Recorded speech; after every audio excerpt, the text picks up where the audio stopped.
Let's talk, Daniel. Anybody you want. Colorado Buffaloes. Ooh, okay.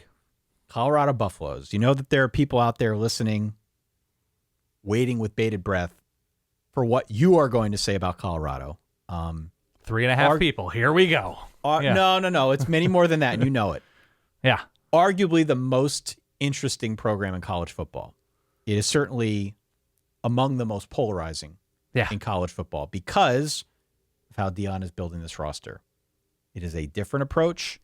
It has, I think, offered commentary or received commentary from all corners of the internet. It's different, but it's not that different. It's not different. Here is what I'd like to do, okay? Yeah. I would like to have a conversation about Colorado with what Colorado has on its roster and not how Deion built the roster. Great. The latter, how he built it, is what makes Colorado very interesting. Mm-hmm. And we've had that conversation a million times over now.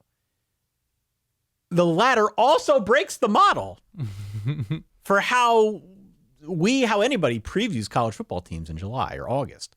It's just very different. It's tough to get your head around what it's going to look like. But the former, what's actually on the roster and what it's going to mean this season, I think is the most overshadowed thing about Colorado. Because everybody's talking about how he's doing it and what he's saying in the media and not enough about what is there and what it means in the immediate future. So if we could make that agreement with our audience that we will focus on that. Sure. I would also posit this, please, for people watching this on YouTube and listening and coming across this, however they find us. Thank you for listening, first off. Sitting on a beach in the south of France. Let's just take a knee for a second. Okay. This is a long preamble. Long windup, I apologize. I appreciate what Deion did last year. I appreciate that he drove a lot of new interest in college football. Okay. Drove a lot of new interest in our podcast. I am a Deion Sanders fan. I have always been. It was the story of last year for my money. Prime prep season tickets. Yeah. Do not interpret my skepticism, Dan's skepticism. Do not interpret real questions about this team as us rooting against the team. There is a difference. I am rooting for Colorado to be better this season. Okay. What I'm not going to do, I'm not going to pump sunshine. We owe it to everybody listening now to be honest, to read, to look into this and study for hours on end, as I know we both have. Can I get a snack real quick? How long is this going to go? Shut up! I'm not done yet. We owe it to everybody to be honest here. Now, go ahead, dude. Say what you want. I'm not listening to these comments on YouTube. You're a YouTube hate. You're a Colorado hater. But all you're doing is addressing them right now. I'm talking directly to those folks out there who be inclined to leave these comments. I care. Don't care. You don't care. Late YouTube commenters. Just I can't sleep. Okay. You came across as very defensive, which is not anything Colorado has come across recently. Okay. Colorado football.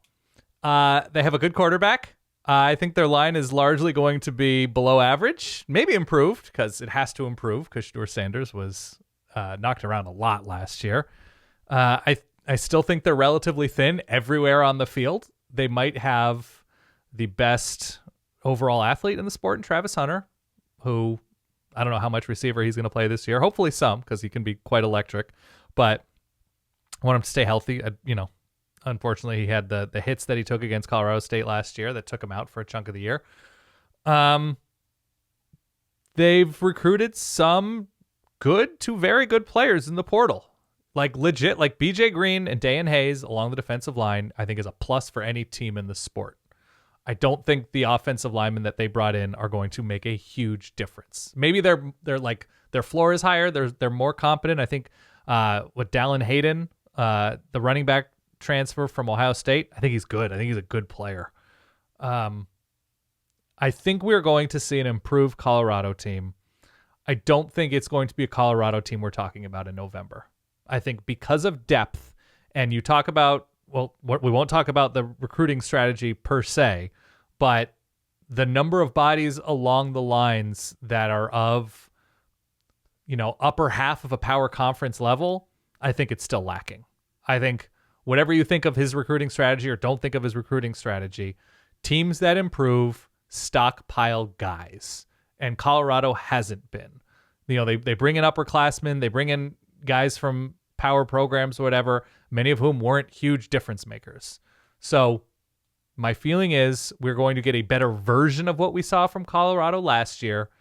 But in terms of winning 8, 9, 10 games, even in a conference that's not as good as one that they played in last year, in my opinion, in terms of quarterbacks and star power faced, I think they're going to be fine. I think they're going to, they're probably going to be a bowl team this year. Again, step in the right direction. You'd rather move forward than not. I think Colorado is moving forward. I don't think they're dramatically moving forward. I think given their schedule, which, by the way, I love, you can put this in Take a Toa. The opening night, or what is it, Thursday night, Friday night game against North Dakota State? Why it burns. It's a weeknight game, right? I believe so. The North Dakota State game? Yeah. On August 31st. Maybe, I don't know. That's what it says in front of me. I forget the exact day. But I think North Dakota State became a little bit more ordinary last year. And to get single digits when Colorado should be as healthy as they're going to be all season long and are going to treat that game like it's a huge, huge deal given so many eyeballs are going to be on Colorado early, I think they're going to win that game by, 3 touchdowns. So you're heavy on Colorado minus what, 8.5, something like that. Yeah, whatever it is against North Dakota State. Yes. I like that. So I think their schedule is such, like, okay, in front of me right now, it's at Nebraska the week after that. I think that's going to be very challenging because Nebraska will have a little bit of time with Dylan Raiola to sort of figure things out. I think the defense, once again, should be good for Nebraska. But Colorado blew them out last year. Different quarterback, different situation, but that game got away from Nebraska quickly. If the Huskers don't turn the ball over, I think they're going to be in good shape in that one. At UCF, tricky, but they can run right at UCF. We'll see if they're improved by then. They have a bye before Kansas State, which is at home, advantageous. They're at Arizona. We'll see what Arizona's defense looks like by then. I'm not crazy high on Texas Tech, which is on the road, ahead of Utah, which will be very challenging. Kansas, I think, will be a challenge, but again, you might be able to run right at Kansas and Oklahoma State. I think the best of Colorado is a team that can win a bunch of these games. My problem is I still think they're very thin. They might be starting a true freshman at left tackle. I just think there are too many spots where you can take advantage of Colorado on both sides of the ball. I think their linebackers are just okay. There are a couple of, Travis Hunter is obviously more than just a guy in the secondary. He's very, very good as a corner, but there are just too many soft spots on this Colorado roster still, to me, that if Shedeur Sanders goes down, the offense is completely done. I don't think they have a capable backup. And it's fine. You can say that about a ton of teams, right? That if the starting quarterback goes down. But if you say that about Kansas, you can still run it with Devin Neal, right? I still think the line's going to be fine. I still trust Lance Leipold and Jeff Grimes to cobble together a new plan. Do I trust Pat Shurmur? Not necessarily. I would not be super excited if Pat Shurmur were Oregon's offensive coordinator. So I'm in on Colorado improvement. I'm in on Colorado interesting. I'm out on Colorado as anything more than a first half threat. Okay. I just don't think they're built for it. I think that's what you trade in. Sorry, no roster talk, no roster building conversation. But the reality of their roster is I still think it's surface level. And, if an outside linebacker gets hurt, teams are going to go straight at that guy, right? Yeah. If they're starting a backup left guard, he is going to be pummeled on a weekly basis. And I don't think they have it. I worry because the line's completely new. Yeah. I worry about depth.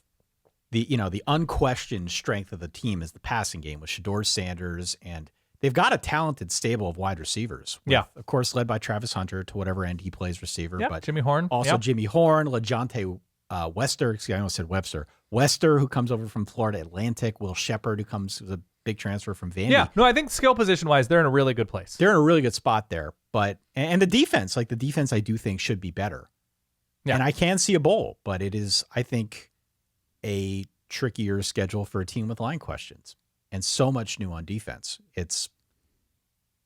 I don't know. The season comes down to games at Nebraska and Colorado State and UCF and Texas Tech and at home against Baylor and Cincy and North Dakota State in week 1. There's a lot of wiggle room in there. They were 4-8 a year ago. Vegas has the over/under at 5.5. I'd be inclined to go over. I'm not betting that. You said 5.5? 5.5. I'm rooting for it. I'm not betting it. Too much variability here. Yeah, so there's a universe in which they start off super hot, right? All these games are vaguely winnable. They should be able to win at Colorado State. It's sort of a toss-up to me. Nebraska, they should be able to beat North Dakota State.